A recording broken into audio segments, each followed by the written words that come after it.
آقای مسعود رئیسی، سلام به شما. من دلم صداشون میخواست بسته که است. صداشون بسته است. صدای آقای رئیسی صدای ایشون بسته است. بسته، صدای من که میشنون که صدای من باز. دلم میخواست که یه وقت بیشتری داشتیم و بیشتر از آگاهی های شما استفاده میکردیم. متاسفانه وقت بسیار کمه. با وجودی که من خواسته بودم، خواهش کرده بودم 10 دقیقه صحبت بکنید، خواهش میکنم که باز هم کمترش بکنید، چون ما مجبور هستیم سالن رو ترک بکنیم. دلم میخواست شما آخرین سخنران باشید که خاتمه صحبت با شما باشه. همچنان هم هست.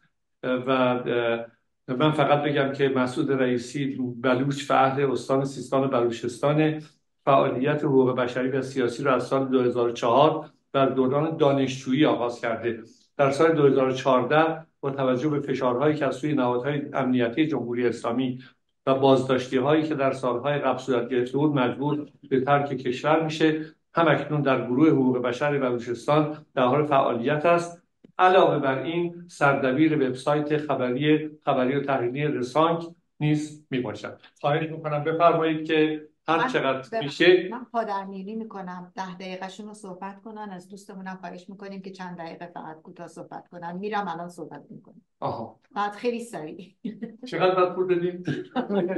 بفرمایید آقای رئیسی حساب میکنم، بفرمایید آقای ولی رئیس. 10 دقیقه. درود و سلام خدمت شما. مرسی، ممنون دکتر عزیز، خانم کاشفی عزیز و کل مجموعه پژوهشگران انجمن پژوهشگران ایران. مرسی که این فرصت رو در اختیار ما گذاشتیم. من چون نفر آخرم، من اتفاقا میخواستم وقت اضافه بیشتری بگیرم، اون 10 دقیقه‌ای که قبلا تعیین شده رو بیشتر بکنم.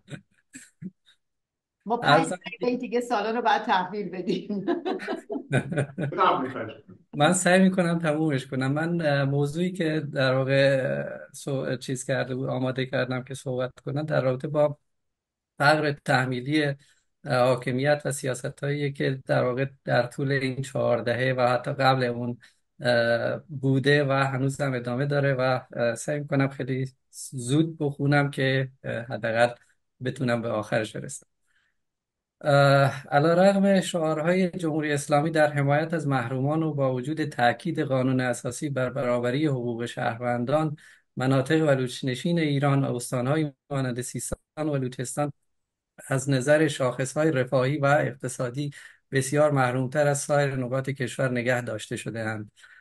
من سعی خواهم کرد که در ادامه دلایل دنبال کردن سیاست‌های تحمیل فقر و محرومیت در قبال مردم بلوچ رو از سوی حاکمیت که سیستماتیک و برنامه‌ریزی شده بوده و همچنان هم ادامه داره رو شرح بدم.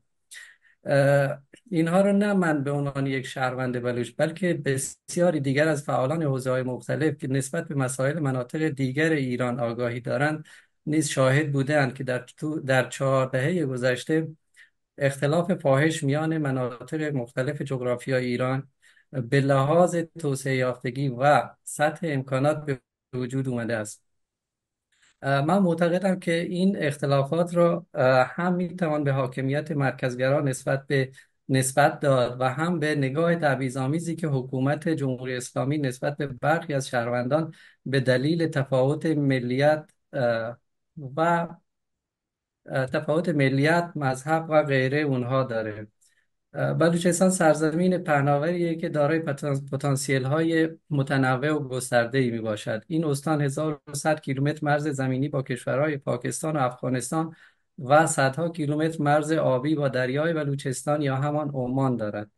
سیستان و بلوچستان دارای آب و هوای گرم و خشک است و همین امر با توجه به موقعیت جغرافیایی‌اش باعث شده که کشاورزی این منطقه منحصر به فرد باشد و انواع میوه‌های گرمسیری تولید شوند. ناگفته نماند که این سرزمین دارای منابع مختلف زیرزمینی نیز هست، به صورتی که همکنون جمهوری اسلامی در حال استخراج یکی از بزرگترین معادن طلای خاورمیانه در شهرستان تفتان می باشد که البته بارها مورد اعتراض شهروندان قرار گرفته. تنوع آب و هوایی و مناطق بکر ساحلی، کوهستانی و صحرایی وضعیتی در بلوچستان ایجاد کرده اند که افراد در چله زمستان می توانند در جنوب تنی به دریا زده و راحت شنا کنند، در حالی که در مناطق شمالی مانند زاهدان برف در حال باریدن است.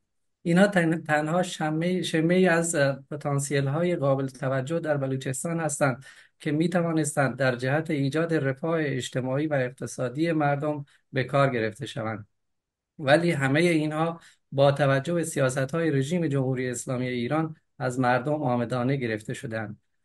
حاکمیت جمهوری اسلامی از ابتدای روی کار آمدن با شناخت این پتانسیل‌ها سیاست‌هایی در پیش گرفت که مردم این منطقه روز به روز فقیرتر و محرومتر شوند. این نوع سیاست‌های غیر انسانی که عملاً مردم بلوچ را تبدیل به شهروندان درجه دوم و سوم کرده، در راستای چپاول منابع، معادن و سرمایه‌های بلوچستان است که از یک طرف با عدم تلاش جهت به وجود آوردن زیرساخت‌های مختلف امن از آموزشی، بهداشتی، مواصلاتی و غیره دنبال می شود و از سوی دیگر تحت فشار گذاشتن مردم بومی به طوری که حتی بارها شاهد توقیف محصولاتی که در خود بلوچستان کاشت می شوند توسط نیروهای نظامی بوده ایم اجرا می شوند. مسلماً با اجرای این سیاست‌ها و تضعیف جامعه، کار حاکمیت برای چپاول و غارت سرمایه‌های این سرزمین راحت‌تر خواهد بود. به عبارت دیگر، زمانی که جامعه به دلیل نبود زیرساخت‌های آموزشی توان مطالبه‌گری نداشته باشد، قدرت حاکم با دردسر کمتری به اهداف خود خواهد رسید. این سیاست‌ها در طول سالهای اخیر و در واقع در همین 15 سال اخیر روند خشنتری به خودش گرفته و علاوه بر تضعیف بنیه اقتصادی تلاش داشته تا فشارهای امنیتی بر مردم نیز افزوده شود. در اواخر دهه 80 شمسی سپاه پاسداران مسئولیت تامین امنیت استان سیستان و بلوچستان را به طور کلی بر عهده گرفت و حتی مرزهای زمینی و دریایی نیز اکنون توسط این نهاد نظامی حکومتی اداره می شود. این نهاد طرح‌های مختلفی مانند طرح شوشتری را برای پیشبرد سیاست‌های کلان حاکمیت اجرا کرده و در آخرین طرح‌های در حال اجرا به نام رزاق تلاش دارد تنها راه معیشتی هزاران نفر را که سوخت‌بری است از بین برده و خود سکاندار انتقال سوخت به صورت کامل باشد تا از این طریق هم هزاران شهروند بلوچ بیکار شوند. در طول این سالها بودجه اکثر پروژه های عمرانی در بلوچستان به شرکت های وابسته به سپاه پاسداران تخصیص داده شدند و این امر باعث شده تا سپاه پاسداران در این منطقه یک حکومت در سایه با رهبری مقامات امنیتی ایجاد کند. زیرا در این مدت علاوه بر اینکه همواره بودجه های اختصاص یافته از سوی دولت ها به این نهاد نظامی حکومتی روند رو به رشدی داشته، آنها بودجه های کلان اقتصادی را نیز در دست گرفتند. نگاه امنیتی رژیم جمهوری اسلامی ایران به بلوچستان و در کل مناطق بلوچ‌نشین به هیچ سرمایه‌داری اجازه سرمایه‌گذاری نداده است. حتی بسیاری از سرمایه‌داران بلوچ نیز با فشار نهادهای امنیتی همچون اطلاعات سپاه و وزارت اطلاعات مجبور شدند سرمایه‌های خود را از استان خارج کرده و یا خود مهاجرت کرده و به دیگر کشورها بروند.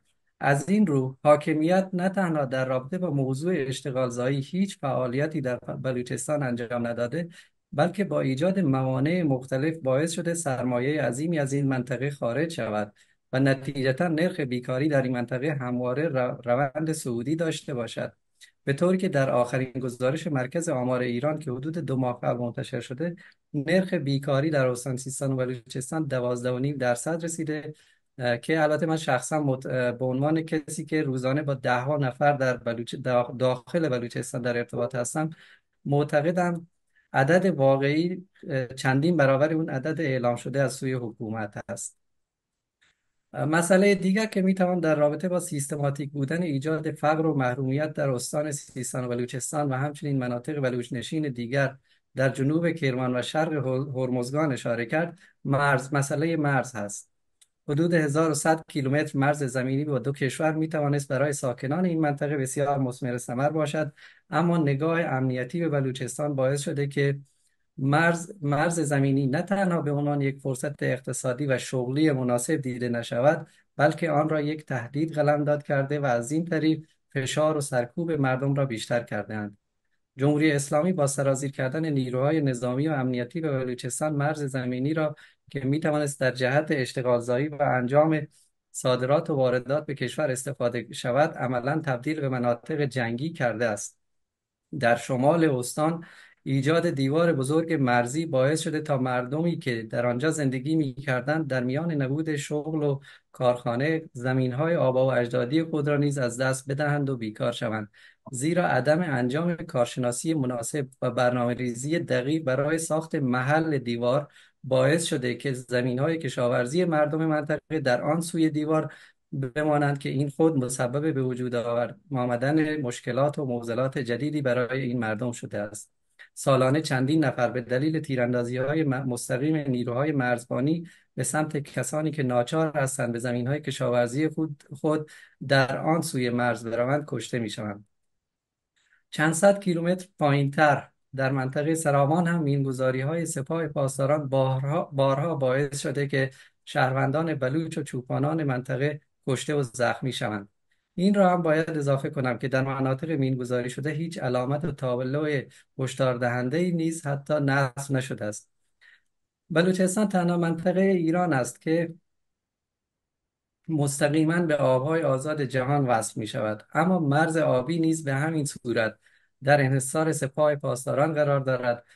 سپاه پاسداران و نهادهای حکومتی قرار دارد که نمونه مهم و بارز تلاش حاکمیت برای دور کردن مردم منطقه از منافع آن، راه دادن کشتی‌های صید ترال خارجی از یک سو و عدم صدور مجوز صید برای صیادان بومی از سوی دیگر می باشد.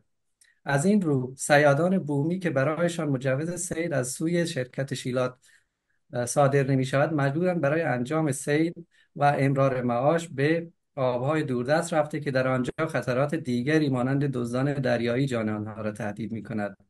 در سالهای اخیر صدها صیاد بلوچ گرفتار دزدان دریایی در کشورهای دیگر شده‌اند و حاکمیت نیز هیچ گونه تلاشی برای آزادی آنها نکرده است. همه این اتفاقات در حالی رخ می‌دهد که بنا به اعلام منابع خود حاکمیت سالانه به ارزش صدها میلیون دلار صادرات و واردات از طریق بندر چابهار انجام می شود و ما همگان شاهد این هستیم که مردم بلوچستان هیچ نفعی در توسعه و عمران منطقه از طریق این همه مبادلات نمی بینند.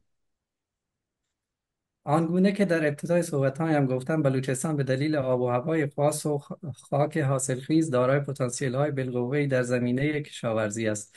در سالهای نچندان دور مناطق شمالی استان مرکز غله ایران بود، ولی عدم داشتن قدرت دیپلماسی و البته نشان ندادن رغبت برای گرفتن حقابه رودخانه هیرمند از سوی حاکمیت باعث شد تا حکومت‌های افغانستان در بالادست این رودخانه سدسازی کرده و باعث خشک شدن دریاچه بین‌المللی هامون شوند.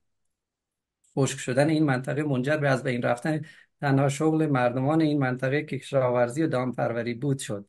این هم باعث عواقب مخرب محیط زیستی در این منطقه شده و از عوامل عمده به وجود آمدن طوفان‌های موسوم به 120 روزه بوده که به دنبال آن مهاجرت گسترده مردم و خالی از سکنه شدن بسیاری مناطق در شمال استان سیستان و بلوچستان را در پی داشته است. در مناطق جنوبی نیز سدسازی‌های کارشناسی نشده که توسط شرکت‌های پیمانکاری وابسته به سپاه پاسداران در جنوب استان کرمان انجام شده، علاوه بر از بین رفتن بخش عمده‌ای از محیط زیست باعث شده تا تالاب بزرگ جازموریان نیز کاملا خشک شود و کشاورزی و دامپروری ساکنان این منطقه در معرض نابودی قرار گیرد. سیاستی مشابه در منطقه دشتیاری نیز در حال انجام شدن است. در بالادست این منطقه 2 سد پیشین و زیردان ساخته شده‌اند که عدم رهاسازی مرتب آب کشاورزان پایین دست را با مشکلات مواجه ساخته است. مسئله عدم رهاسازی به موقع آب این سدها در سال 1398 پس از بارش‌های سنگین باران باعث سرریز شدن سدها و نتیجتاً زیر آب رفتن منطقه دشتیاری شد. به دنبال این حادثه بسیاری از زمین‌های کشاورزی مردم از بین رفت و صاحبان آنها به دلیل بیکار شدن مجبور به مهاجرت به حاشیه شهر چابهار شدند که خود پایه‌ریز برخی مشکلات دیگر که من نمیتونم در اینجا بهش بپردازم شد. البته از بین بردن فرصت‌های شغلی که از طریق اجرای سیاست از بین بردن فرصت‌های شغلی از طریق اجرای سیاست‌های تبعیض‌آمیز از یک سو و عدم اشتغال زایی پایدار از سوی حکومت باعث بیکار شدن هزاران شهروند بلوچ شده است. بسیاری از آنها برای یافتن کار و امرار معاش ناچار می‌شوند به استان‌های دیگر مرکزی مانند فارس و کرمان و یزد و اصفهان بروند. این کارگران برای به دست آوردن کار مجبور می شوند که با دستمزد کمتر و بدون بیمه مشغول شوند که این امر در کنار دوری از خانواده ها موجب به وجود آمدن فشار سنگین روحی و روانی بر آنها می شود و چه بسا دست به خودکشی بزنند و یا مورد رفتار تبعیض‌آمیز از سوی کارفرمایان قرار گیرند. آخرین موردی که من ازش اطلاع دارم اینه که در یک کارگر بلوچ در اصفهان در اوایل آبان ماه در اصفهان خودش رو در واقع خودکشی کرده بود. اما مورد دیگری که بسیار شایان و فراگیر است کار سوختبری می باشد. بسیاری از شهروندان بلوچ به دلیل نبود شغل مناسب و پایدار اقدام به سوختبری می کنند. آنها سوخت را از مناطق دورتر از مرز خریداری کرده و به دلیل تفاوت قیمت آن با کشورهای همسایه سوخت را به مرز منتقل و با فروش آن امرار معاش می کنند. جمهوری اسلامی در حال این کار را قاچاق معرفی می کند که مدارک و مستندات زیادی وجود دارد که مافیای خود سپاه پاسداران بیشترین مقدار انتقال سوخت را انجام می دهد. از سوی دیگر اجرای طرح‌های مانند رزاق خود دلیلی بر تلاش سپاه پاسداران جهت انحصاری کردن سوختبری می باشد. قاچاق خواندن انتقال سوختبران توسط سوختبران بلوچ از سوی جمهوری اسلامی باعث شده تا سالانه صدها سوختبر از طریق تیراندازی مستقیم نیروهای نظامی و امنیتی کشته و یا مجروح شوند.